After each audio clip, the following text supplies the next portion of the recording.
October 1942, Station 105, Chelston Airfield, England. The surgical tent filled with another wounded navigator as Colonel Malcolm Cummings. Grow bent over the operating table, his hands working to remove fragments of German flak from the young man's chest cavity. The metal shards had torn through his leather jacket as easily as paper through cloth.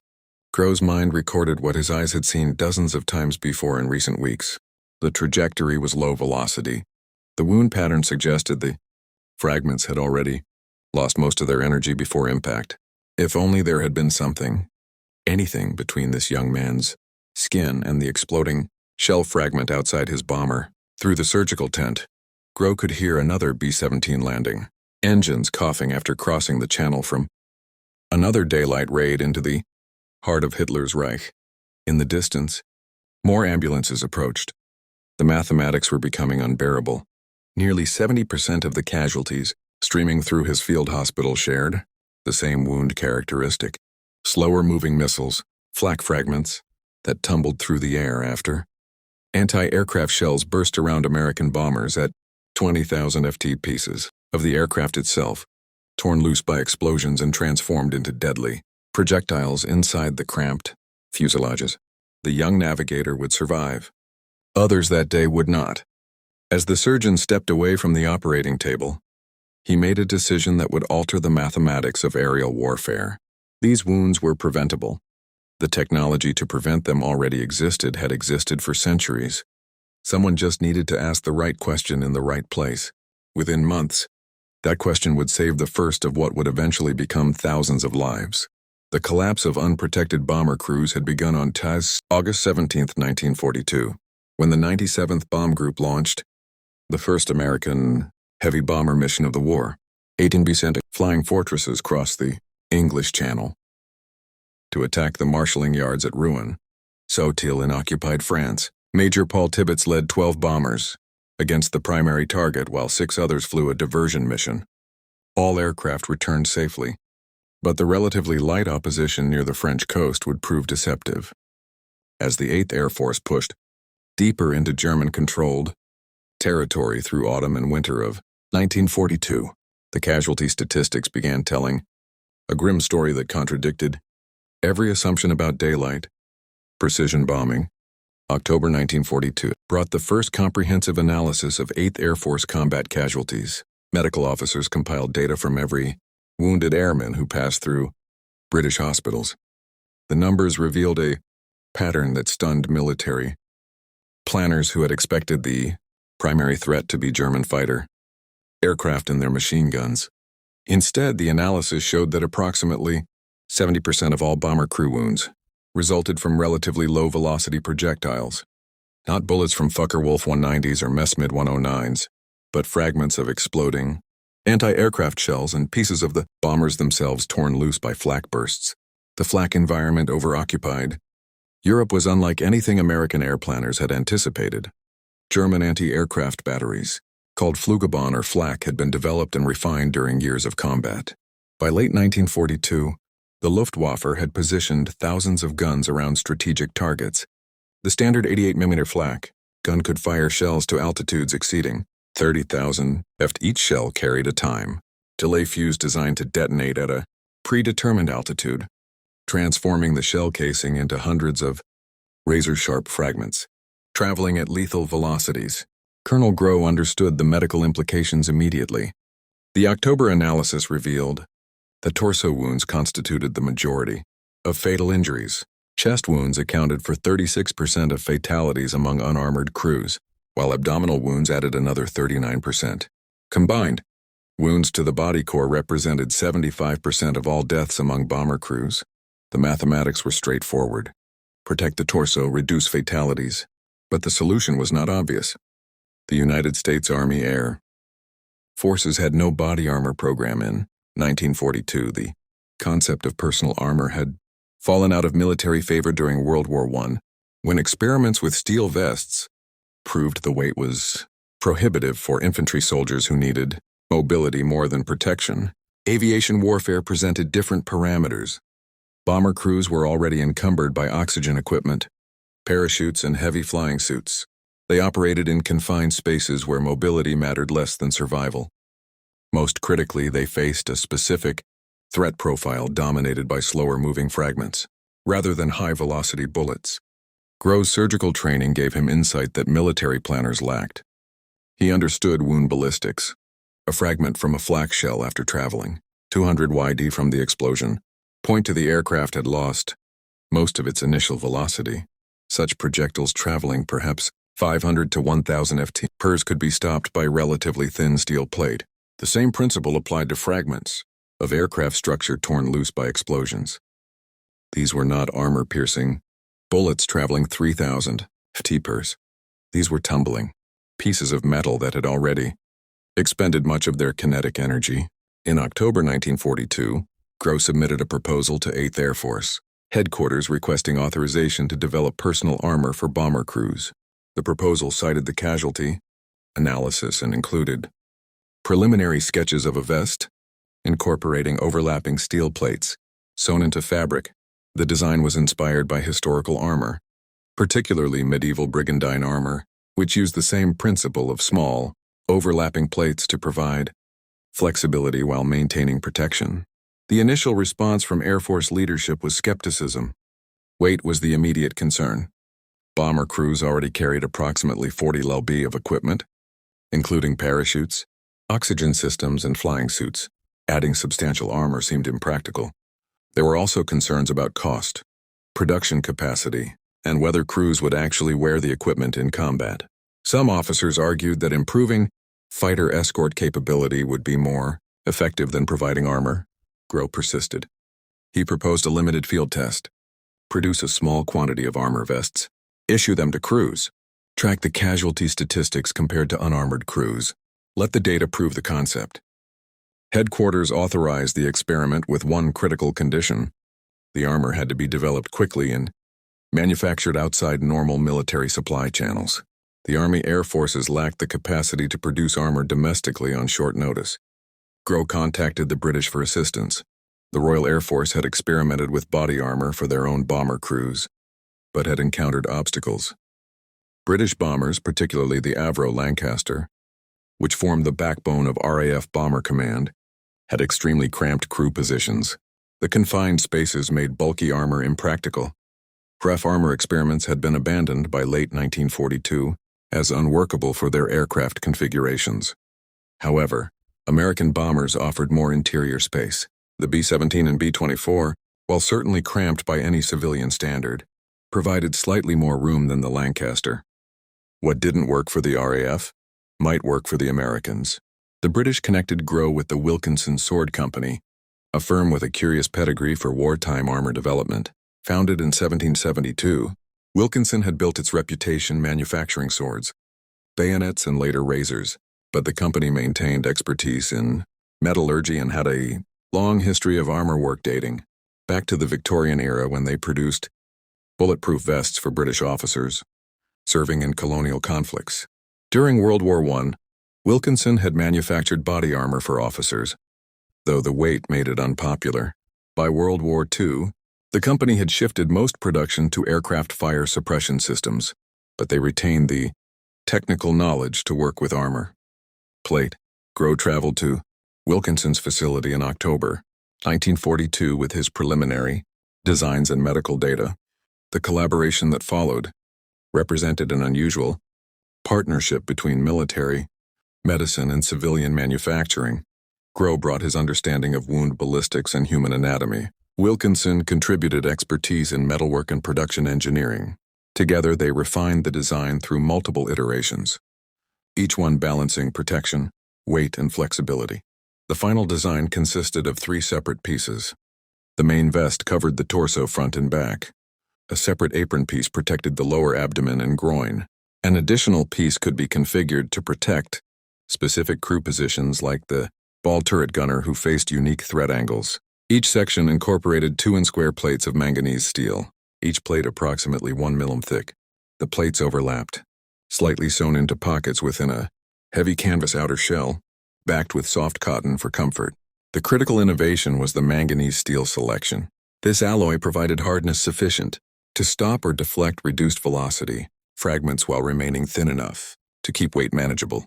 Each steel square weighed only a few ounces, but collectively they provided coverage for the torso's vital areas. The complete vest and apron combination weighed approximately 22 lb, substantial but not prohibitive given the lives at stake. The design included a quick release mechanism consisting of colored cords and fasteners. Pulling the red ripcord would instantly jettison the entire armor system, addressing concerns about crews needing to bail out or escape damaged aircraft quickly. By early 1943, Wilkinson had produced prototype armor suits for testing. Testing began in March 1943, with crews receiving the British manufactured vests. The early missions with armor showed promising results. Wounded crew members began appearing at field hospitals wearing damaged armor vests that had stopped fragments. Medical officers examined the vests and found flak fragments embedded in steel plates stopped before penetrating completely. The fragments had lost enough energy, traveling from the flak burst to the aircraft, that the thin manganese steel was sufficient to defeat them. By spring 1943, demand for the armor suits was beginning to grow. Word spread through 8 Air Force bases across England. The British production capacity through Wilkinson Sword could not meet expanding demand. The company's facilities were already committed to other war production priorities. They could produce perhaps 100 armor suits per month, far short of the thousands needed to equip the expanding 8th Air Force bomber fleet. In summer 1943, Colonel Grow worked to arrange domestic production. The War Department authorized immediate production of American-manufactured armor. The contract was unusual in that it involved collaboration between military arsenals and civilian manufacturers, including the Metropolitan Museum of Art in New York. The museum's armor workshop, staffed by medieval armor experts and skilled craftsmen, became the primary design research facility. These specialists studied historical armor designs, particularly 15th-century brigandine armor, and adapted the principles to modern materials and manufacturing techniques. Stephen Grants, curator of the Metropolitan Museum's Arms and Armor Department, led the research effort. His 1945 article in the Metropolitan Museum of Art Bulletin described the process. The design of Armor Vest M6, which is the latest standardized flyers armor, is based on one of the museum's brigandines. Dating from about 1400, the suits of armor in the exhibition halls are constantly studied for suggestions, and no type which seems to hold the slightest promise of adaptation is overlooked. Heavy armor for the military sport of jousting, lighter battle armor, shirts of mail scale armor, and the quilted jackets of Renaissance days have all been carefully examined. The collaboration between medieval armor experts and modern military engineers represented one of the most unusual research partnerships of the war. Museum craftsmen who normally restored priceless historical artifacts were now designing life-saving equipment for bomber crews. The expertise accumulated over centuries of armor development was suddenly relevant again in an age of aerial warfare. American production began in mid-1943 with multiple facilities producing variations of the basic design. The standardized M1 vest used nylon fabric instead of canvas for the outer shell, a modification that improved water resistance and durability. The cotton backing was retained for comfort. The steel plates remained the same.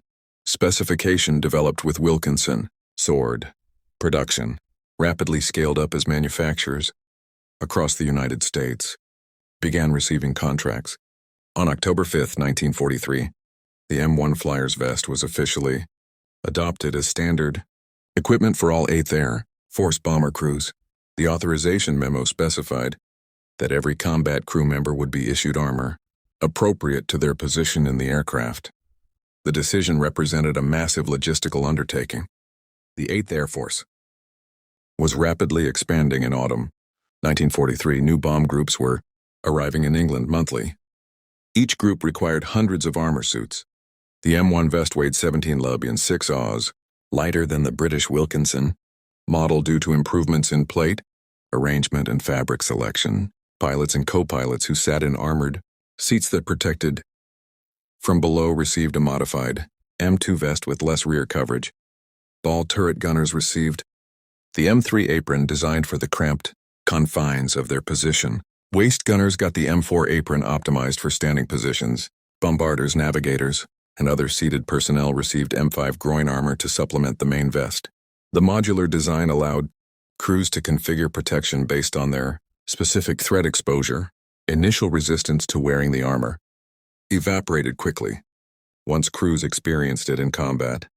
By early 1944, the armor program had expanded to include additional protective equipment. The M3 helmet, developed specifically for bomber crews, provided better shrapnel protection than standard infantry helmets. The helmet used overlapping strips of manganese steel over a leather, flying helmet base. The Grow helmet, named after its inventor, featured 5 overlapping steel strips that could stop fragments that would penetrate standard helmet designs. A comprehensive study conducted by 8th Air Force medical officers examined casualty rates, comparing armored versus unarmored crews. The study, documented in official Army Medical Department histories, examined 117 battle casualties from heavy bombardment groups. Among crews not wearing body armor, fatalities from chest wounds were 36% and abdominal wounds 39%. Among armored crews, these dropped to 8% and 7% respectively, representing a 77.1% reduction in thoracic wound fatalities and 82.1% reduction in abdominal wound fatalities.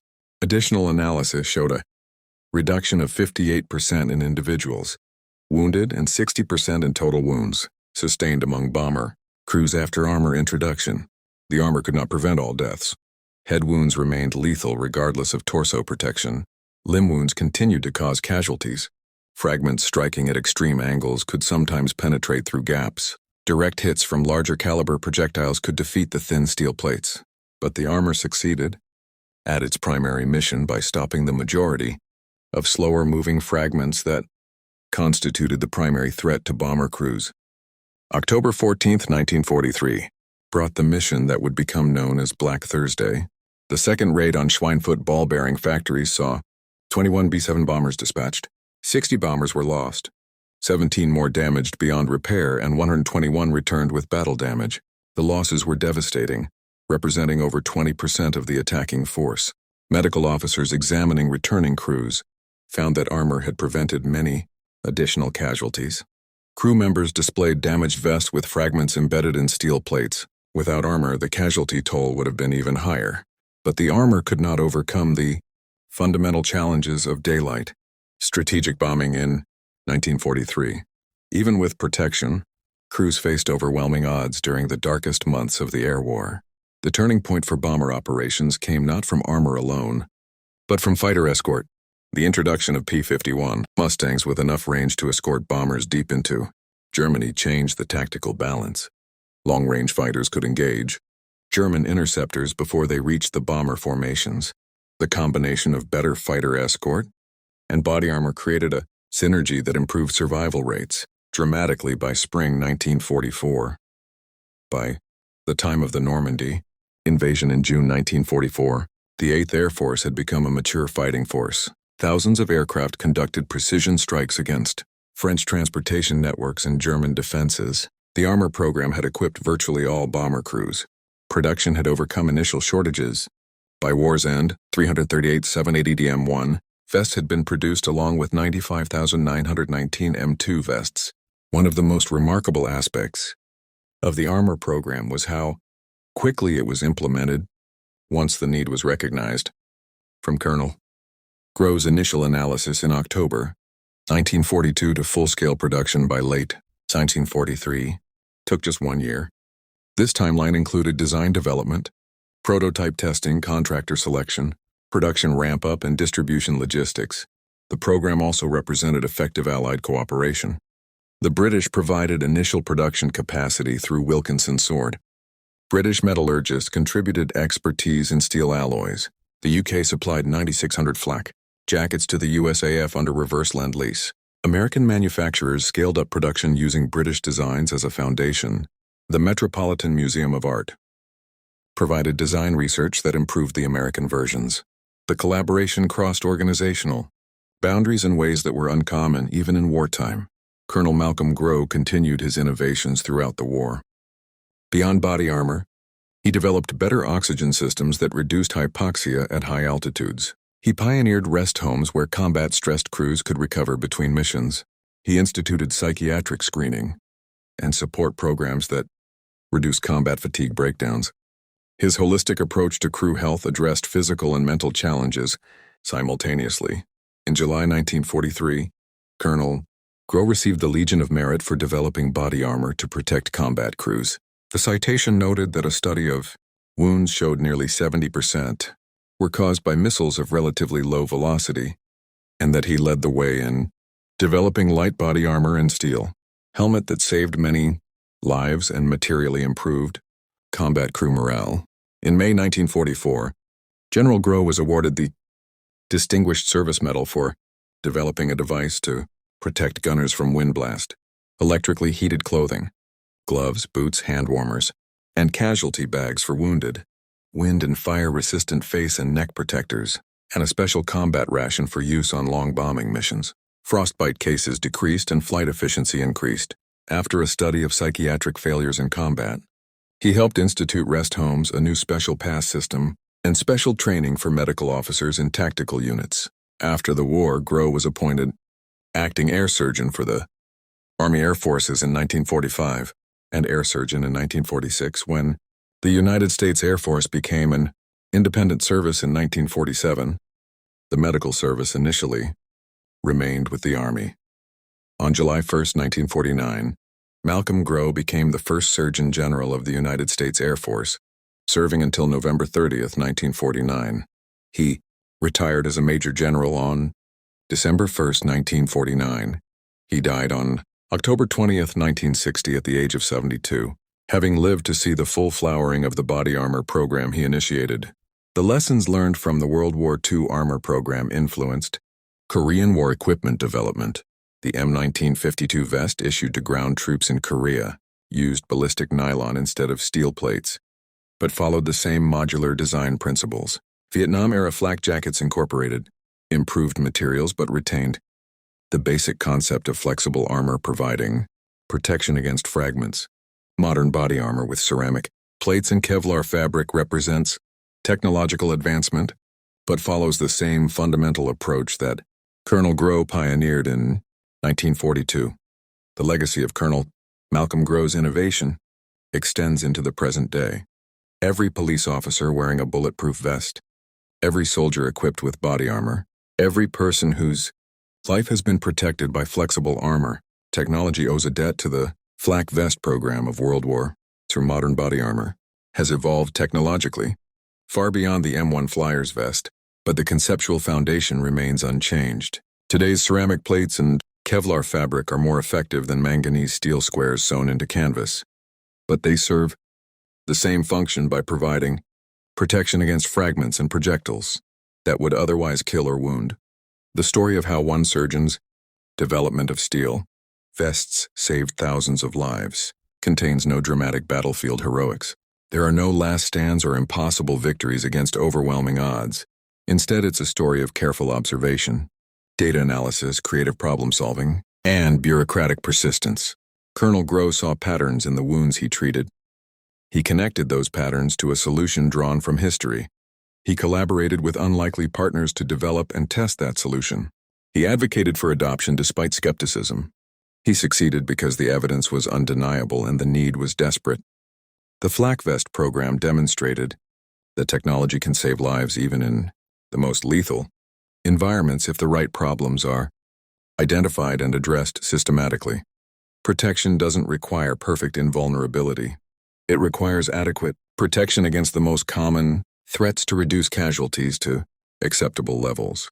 The M1 Flyers vest couldn't stop everything, but it didn't need to. It needed to stop most fragments most of the time, and that's exactly what it did. The combined bomber offensive exacted a terrible toll. By war's end, the 8th and 15th Air Forces together suffered over 27,000 killed in action and another 9,000 wounded in action. RAF Bomber Command lost over 55,000 men, killed with approximately 18,000 wounded. The scale of the losses underscored the importance of any measure that could improve survival rates. Body armor represented one of the most effective life-saving initiatives of the entire air war, with documented casualty reductions of 60% overall and over 77% for fatal torso wounds. The bomber crews who flew through flak-filled skies over Germany in 1944 had dramatically better odds of survival than those who flew the same missions in 1942. Better fighters helped. Improved tactics helped. But body armor helped more than most people realize, because it addressed the most common cause of casualties. Thousands of airmen survived their combat tours and returned home because one surgeon insisted that their wounds were preventable and worked tirelessly to prove it. The Malcolm Grow Medical Center at Andrews Air Force Base is named in his honor, ensuring that future generations of Air Force medical personnel will remember the surgeon who pioneered modern body armor. His innovations in aviation medicine extended far beyond the flak vest. He developed wind blast protection for gunners, electrically heated clothing that reduced frostbite, improved oxygen systems, psychiatric support programs, and rest facilities for combat-stressed airmen. Each innovation addressed a specific problem identified through systematic analysis of medical data. The Metropolitan Museum of Art created exhibits in subsequent decades showing the connection between medieval brigandine armor and modern flak vests. The exhibits displayed a 15th-century brigandine alongside an M1 flyer's vest, demonstrating how the principle of small layered plates had been adapted from ancient armor to modern materials. Museum curators noted that warfare's eternal challenge of protecting soldiers had found new solutions through creative application of historical knowledge. The Wilkinson Sword Company resumed civilian production after the war, returning to razors and garden tools. But the company retained pride in its wartime contribution to the flak vest program. Company histories, published in subsequent decades, devoted significant space to the collaboration with Colonel Grow in the development of protective equipment that saved thousands of American lives. The story of the flak vest development contains lessons that remain relevant decades later. Innovation often comes from unexpected sources.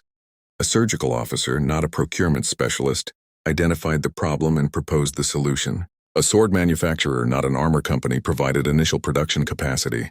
A fine arts museum, not a military research lab, supplied critical design expertise. The program succeeded because it drew on diverse sources of knowledge and capability. The program also demonstrated the value of data-driven decision-making. Colonel Grow's initial proposal rested on solid medical statistics. Testing provided clear evidence of effectiveness. Expansion to full production was justified by casualty reductions in units using armor. At every stage, decisions were based on evidence rather than assumption. This rigorous approach overcame skepticism and bureaucratic resistance. Perhaps most importantly, the program showed that lives could be saved through protective technology even in lethal environments. The conventional wisdom in 1942 held that bomber operations over Germany were simply going to be bloody. High casualties were assumed to be inevitable. Colonel Grow rejected this fatalism. He believed that better protection could reduce casualties even if it couldn't eliminate them entirely. His belief, backed by medical evidence and engineering expertise, proved correct. The flak vest stands as one of the most successful rapid military innovations of World War II. From problem identification in October 1942 to full implementation by late 1943 represents an exceptionally fast timeline for a program that required new equipment design, testing, contract negotiation, production scaling, and distribution logistics. The success resulted from clear evidence of need, practical solution design, effective collaboration between military and civilian entities, and unwavering support from Air Force leadership who recognized that protecting crews was essential to sustaining the bombing campaign. In the annals of military medicine, Colonel Malcolm Grow's development of body armor for bomber crews represents a triumph of systematic observation and evidence-based innovation. He saw patterns in the casualties he treated, identified a preventable cause, designed a practical solution, proved its effectiveness through testing, and persevered until it became standard equipment. His work established principles that continue protecting military personnel and law enforcement officers today. The fundamental concept remains unchanged. Identify the threat, design appropriate protection, balance weight against effectiveness, test in actual conditions, and issue as standard equipment. The mathematics of aerial warfare were altered, fundamentally by the introduction of body armor. Before armor, approximately 36% of crews struck by fragments to the chest died. After armor, that mortality rate dropped to 8%.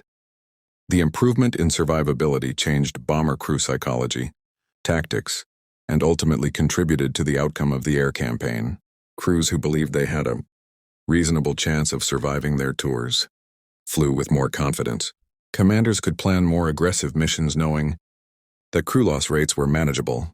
The story serves as a reminder that innovation often comes from unexpected places, that bureaucratic systems can be navigated when the stakes are clear, that collaboration across boundaries produces better results than isolated efforts, and that data-driven decisions lead to better outcomes than assumptions. Most importantly, it reminds us that individuals can make differences that echo through generations. One surgeon working with a sword company and a museum created a solution that saved thousands of lives and changed how militaries think about protecting their people. In their transformation from concept to reality lay not just the salvation of individual airmen, but the validation of a principle that remains vital today, that careful observation, creative thinking, and persistent advocacy can overcome even the most daunting challenges when lives hang in the balance. That is the enduring legacy of Colonel Malcolm Grove's Flak Vest program, a testament to what one determined individual can accomplish when armed with data, dedication, and an unwavering commitment to protecting those who serve.